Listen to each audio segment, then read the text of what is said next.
He's just an old man with a flag, until the SUVs rolled in. At 92 years old, Walter Hayes didn't walk fast anymore, but his steps carried the weight of history. That morning, wrapped in his worn coat, he clutched a folded American flag to his chest and made his way to the war memorial he had visited every week for decades. Only this time, something was different. The park was fenced off, the granite stones hidden behind chain-link barriers. A sign read, "Future site of heritage condos." Walter's breath caught in his throat. He had fought for that land, buried friends beneath foreign skies so others could call this home. He wasn't trying to cause trouble. All he wanted was to place the flag near the rose bush that had always bloomed beside the memorial, a quiet gesture, a promise kept. But to Officer Kyle Miller, the young cop assigned to keep the area clear, Walter looked more like a trespasser than a patriot. "I said move along, old man," Miller barked, one hand hovering near his belt. "You're creating a public disturbance." Walter, his voice weathered by time, replied gently, "Just need a moment, son. I made a promise." When Walter stepped toward the fence, Miller grabbed his arm roughly. The flag nearly dropped. Gasps echoed from a growing crowd nearby. Some filming, others stunned into silence. Another officer, older and clearly uncomfortable, murmured, "Take it easy, Miller. He's just trying to pay his respects." But Miller wasn't listening. He shoved Walter, wrestled for control, and reached for his cuffs. That's when Walter choked out 6 words that would change everything. "She gave it to me before Chosen." The name hung in the air like a thunderclap.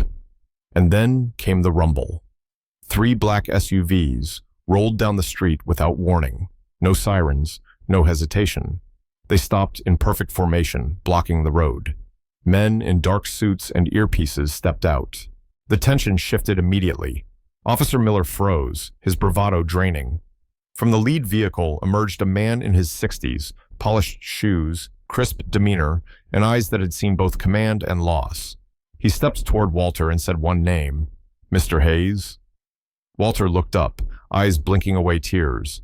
The man's voice was familiar. The stranger turned to Officer Miller and said calmly but firmly, "Unhand him." That man was General Matthew C. Thompson, son of Walter's fallen commanding officer from the Korean War. Walter had carried that very flag, embroidered by General Thompson's mother, through the frozen hell of the Chosin Reservoir. The same flag he'd been trying to lay at the memorial when Miller stopped him. In a voice like stone, Thompson declared, "Do you have any idea who this man is?"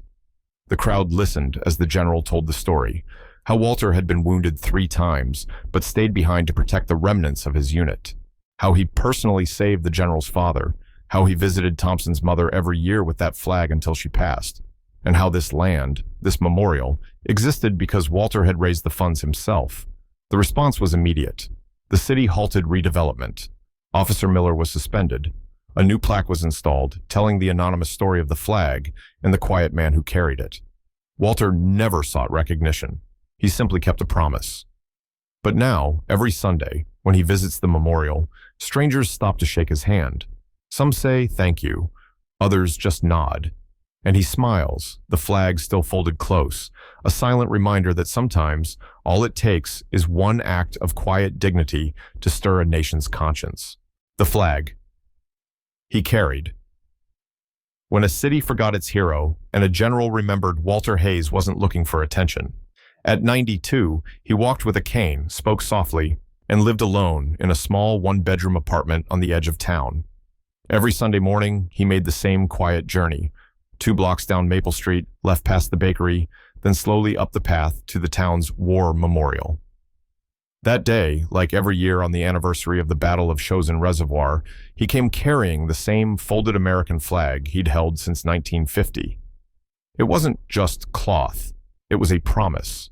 He never expected the memorial to be fenced off. Chain-link barricades surrounded the monument.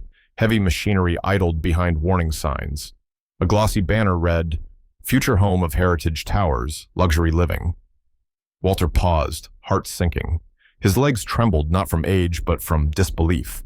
The land his friends had died for, now being sold off for condos? Still, he pressed forward.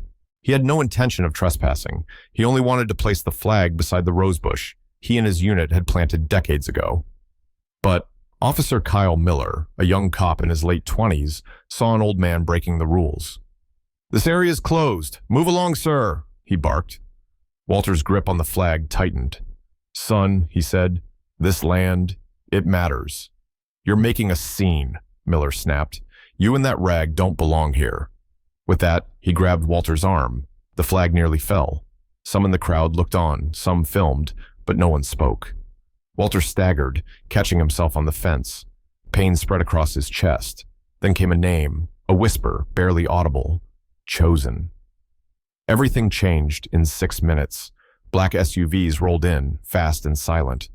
They blocked the street with swift precision. Men in suits stepped out, but they weren't city officials. They moved like soldiers. One man, tall, gray-haired, and calm, stepped forward. "Walter Hayes?" he asked. Walter looked up. Recognition bloomed slowly. "Matt Thompson?" General Matthew C. Thompson, son of Captain Roy Thompson, Walter's commanding officer at Chosin, the same man who died in Walter's arms 73 years ago. The flag? Roy's wife Helen had embroidered it herself and given it to Walter before deployment. Walter had carried it every day through Korea, then laid it at Roy's grave every year. Thompson turned to Officer Miller. "Unhand him, now." "This is a police matter," Miller stammered. "Not anymore," the general said. "Do you know who this man is?" The crowd fell into stunned silence as Thompson told the story. Walter Hayes, Medal of Honor recipient, 3 bullet wounds, held the line at Chosin, saved dozens, fundraised to build this memorial. The very man being manhandled like a criminal was the reason it existed. "That flag," Thompson said, his voice cracking, "was given to Walter by my mother. He kept it safe while he saved my father's life. And you call it a rag?" Miller said nothing. His face was pale. Officer James, his partner, quietly unclipped the handcuffs. The general turned to the fence. "Open it." His men moved fast, clearing the way. Walter, arm in arm with Thompson, stepped through. He laid the folded flag gently by the rosebush, knelt slowly, and closed his eyes. Silence wrapped the scene like a blanket. What happened next rewrote the future. The redevelopment project was halted by city order. An investigation uncovered unethical contracts between developers and council members. The mayor issued a formal apology. Officer Miller was suspended. All officers in the department were enrolled in mandatory veteran sensitivity training. Walter refused publicity. He didn't want interviews. But he accepted one thing: that General Thompson install a new plaque. It told the story of a nameless hero of Chosin and a sacred flag carried through war, then brought back to honor the fallen. Every Sunday, Walter still visits the memorial. Now, folks stop to shake his hand. They don't all know the details, but they know he's someone worth remembering. And the rosebush? It's thriving. Because some promises never fade. And sometimes, it takes the roar of black SUVs to remind a city what honor truly looks like. In the days that followed the public confrontation at the memorial, the small town buzzed with rumors and reflections. Most people couldn't stop talking about the sight of those black SUVs, the imposing man in the suit, now widely known to be General Mark Thompson, and the quiet, frail veteran he had come to defend. News outlets picked up the story, and though Arthur Jenkins' name remained unpublicized by his request, his actions and the significance of that tattered flag became symbols of something much deeper. Behind the scenes, General Thompson wasted no time. True to his word, he met with the mayor, the city council, and the chief of police. Within a week, the redevelopment plan that had threatened to bulldoze the memorial was not only halted, but thrown out entirely. Legal contracts with the developers were scrutinized, revealing multiple ethics violations and backdoor deals. Several members of the council faced formal investigations, and the scandal sent shockwaves through the community. For many residents, the memorial had become a touchstone of reflection and loss. To see it reduced for the sake of luxury condos had ignited a quiet fury. The public sentiment was firmly on Arthur's side, and General Thompson knew how to turn that momentum into lasting change. He helped the city launch a public-private initiative to refurbish and expand the war memorial instead. A team of local veterans, historians, and architects came together to design a space that honored all generations of service, complete with new landscaping, lighting, seating, and an educational plaque. The rose bush, where Arthur had knelt with the embroidered flag, became a focal point, lovingly preserved and protected. Meanwhile, Officers Miller and Cates were summoned before a disciplinary board. Cates, who had shown visible discomfort during the arrest, cooperated fully and accepted responsibility for his inaction. He was suspended without pay and ordered to undergo extensive retraining in veteran sensitivity, de-escalation tactics, and community policing. Officer Miller faced a harsher outcome. His behavior, caught on multiple phones and internal body cam footage, left little room for interpretation. He was relieved of duty pending further investigation and charged with unnecessary use of force against a senior citizen. Yet through it all, Arthur Jenkins remained quietly dignified. He never spoke to reporters. He turned down every interview, every chance to capitalize on the attention.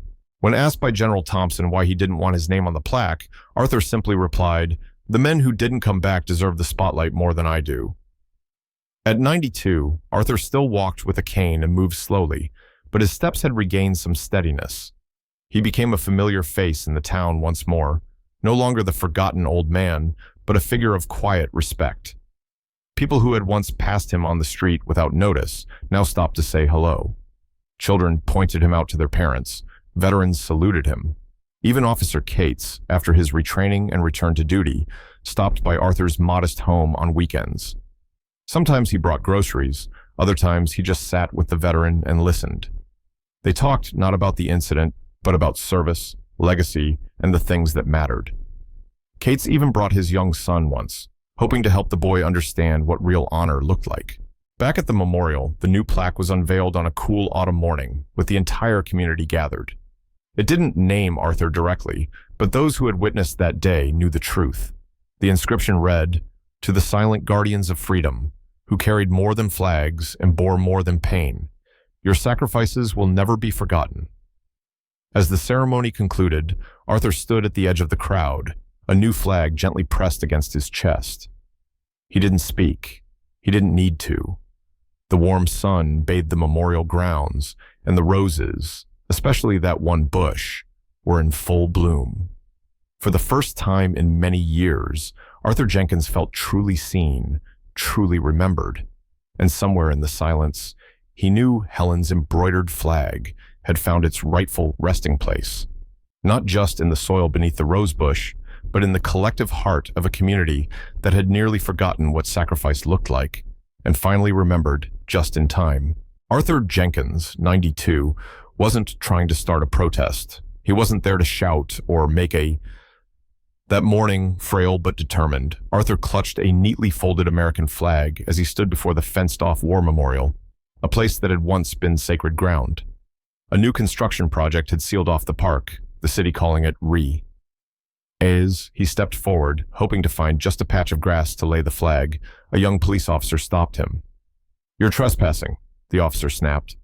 Arthur tried to explain, voice shaking, that the flag was a gift from a fallen friend's wife, something he had brought here, Ev.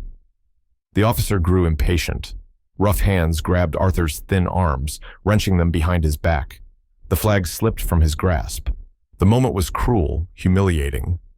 Passers-by watched, Then came the deep rumble of tire. 3 black SUVs screeched to a halt, blocking the street.